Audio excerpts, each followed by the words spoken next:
Greetings, it is Matt from Hidden Machine here to talk about ITORAH. ITORAH is an online resource for Judaica geared toward the Sephardic communities around the world.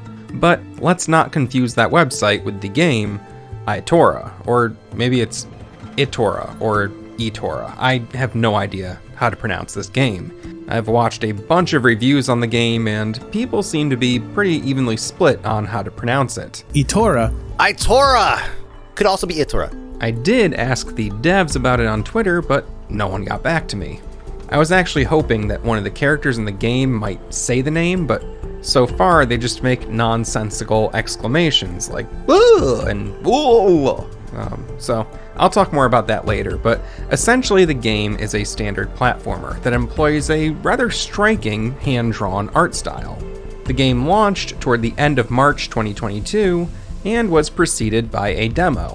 Hidden Machine was given a Steam key for the game, and I've spent some time with both the demo and the full release. My initial impression of the hour or so that it took me to finish the demo was, hey, that's pretty good. I was surprised that the platforming wound up feeling a lot like Shovel Knight, which is one of the better platformers to have come out since the genre kind of went out of style after the rise of 3D games. The animations were eye-catching, the music was pleasant, and I think it hit a sweet spot in difficulty where I was challenged but never really frustrated. You run, roll, jump, and swing your axe. It all works exactly like you'd expect it to. There aren't really any surprises, it's just pretty solid platforming, and that's a lot of fun. But once I got into the full game, I did start to focus more on the negative side of things. First, I really don't care for most of the character designs. I mean, they look fine, but I get unreasonably irritated when games have characters who just make baby sounds in lieu of actual voiced dialogue. I'm not saying that the game needed full voiceover, but I also don't think it needed this. Hey! Also, the character tropes here are tiresome. There's a silent, wounded protagonist, a quirky sidekick who's always getting into trouble, and her stoic, tired brother who face palms every time that she does something quirky. It feels very much like the sort of writing you'd see on a generic children's show, but the gameplay is difficult enough that I think a lot of younger children would become frustrated with the game, so who is this kind of stuff even for? The story is about the protagonist, who may or may not be the last human alive. She has a talking axe who was once a great warrior, and there's a bunch of people in masks, and I think they might be cat people, it's hard to tell. Basically, they live in the forest, and the forest is being taken over by a plague, and so you're going through the ancient ruins trying to understand more about the source of it. It's nothing that really drew me in, and I don't think I'm alone in that. I feel like I'm being extra harsh on the game here, but the game has a lot of really nice animations. But these dialogue scenes, which you'd think might be cutscenes, are almost entirely void of animation, and they just kind of slow things down. The other thing that messed up the pacing of the game for me are these long sections where nothing happens. I think that the game is trying to communicate scale in some way, but this isn't Death Stranding. You can upgrade your health and stamina bars, but I'm hours into this thing and I still find patches of nothingness that will deplete my stamina while I try to run through them. It just feels like unnecessary downtime, and everything in the game is so spread out that you wind up running into this sort of thing fairly often. What's worse is that the stamina bar never depleted for me during battle or intense platforming sections, so it started to feel like the stamina bar was only there to slow me down while trying to traverse the game world. That game world is sort of laid out like The Legend of Zelda. There's temples to explore, and they're separated by swaths of land and village areas with NPCs and stuff. When you're actually doing something in the game, whether it's combat, platforming, or just cutting down tall grass, it's fun. But there's a lot of empty space, and it reminds me of when games would go open world and then not really understand how to fill up that open world.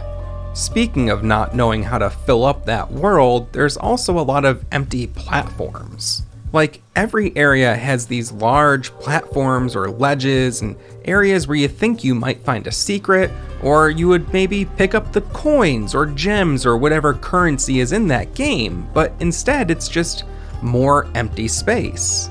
These appear on almost every screen, and it makes the game feel unfinished, and after seeing so many of them, it started to discourage exploration for me. The thing that sucks the most for me about all of this is that I didn't have any of these complaints until playing the full version of the game. The demo basically starts at the second temple/dungeon area, and you get some significant power-ups pretty quickly. And the character, who is maybe named ITORAH or ITORAH or whatever, I'm not really sure yet, but they're fun to move around as.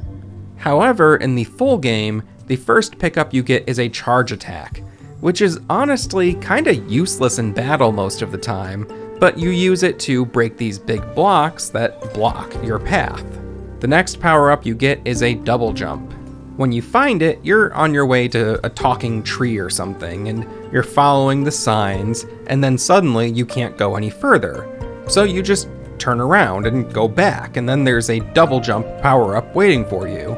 It's sort of like a Metroidvania-style upgrade system, but it lacks a certain grace in its presentation, and I'm not entirely sure that you revisit areas in any significant way after getting your upgrades. So you're a few hours into this game, and these power-ups are okay, but the demo gave me both of these power-ups and more way quicker, like it was in the first 15 or 20 minutes or so, whereas the full game is making you wait hours just to get the double jump. I think that if you have patience, there's a really strong game to be played here, but for me, the pacing and amount of time that it's taking to just get my character fully mobile is not paying off. If I hadn't previously spent time with the demo, which offers you a lot more upgrades a lot more quickly, I'm not sure that I would have had any patience to stick with this game. It's got a very strong visual presentation, and it feels good to play. The movement and everything, it's nice. It's a good game. It's well constructed in a lot of ways, but it's severely lacking in others, and I think that because of that, some people are really going to love it, and others just won't have the time for it. I mentioned that I watched a bunch of reviews on this game before making my own, and it does seem like a lot of people are pretty split on this one, either feeling kinda like I do, or really loving it, but everybody has some positive things to say about this game, which I think is worth noting, so if it looks interesting to you and you're willing to make the commitment and get past sort of some of the slumps that take place earlier in the game while you're getting your character up to snuff, I think you could have a lot of fun with this one. It felt a lot like playing a lost Super Nintendo or even PS1 era platformer, and it's still, I'm really trying to get across that it's fun. It is a lot of fun. It's just very flawed. Have you played this game? Do you know how the hell I'm supposed to pronounce the title of the game? Let me know down in the comments, and if you want more videos like this, well, give us the damn thumbs up, subscribe, and then go through and check out the back catalog. We have so many good videos just waiting for you to view and enjoy and share with your friends and become enlightened by. That's right, Hidden Machine is here to make you a better person. Good night.